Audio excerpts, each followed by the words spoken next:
அஸ்ஸலாமு அலைக்கும். நேற்று ஒரு சிக்கனை உருளைக்கிழங்கு போட்டு குருமா வச்சேன். பார்த்தா சிக்கன் எல்லாம் காலி ஆயிடுச்சு சாப்பிட்டு.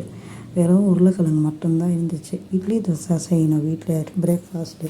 இந்த குருமா பத்தாது அப்படின்னு பார்த்தாக்கா என்ன சட்னி அரைக்கணும், சாம்பார் அரைக்கணும், ஒரு பேருக்கு எதுக்கு அப்படின்னு சொல்லி என்ன பண்ணேன், அதில் இருந்த உருளைக்கிழங்கெல்லாம் எடுத்து வாஷ் பண்ணி இந்த மாதிரி தூள் பண்ணி வச்சுட்டேன். அதுலேயே ஒரு 2 வெங்காயம், ஒரு தக்காளி, கருவேப்பிலை, கொத்தமல்லி இதெல்லாம் கட் பண்ணி வச்சுட்டு உருளைக்கிழங்கு இது இல்லை இருக்கு இல்லையா, புட்டு இருக்கு இல்லையா, அந்த மசாலா செஞ்சுக்கலாம் அப்படின்னு சொல்லி கொஞ்சமாக இது செஞ்சேன்.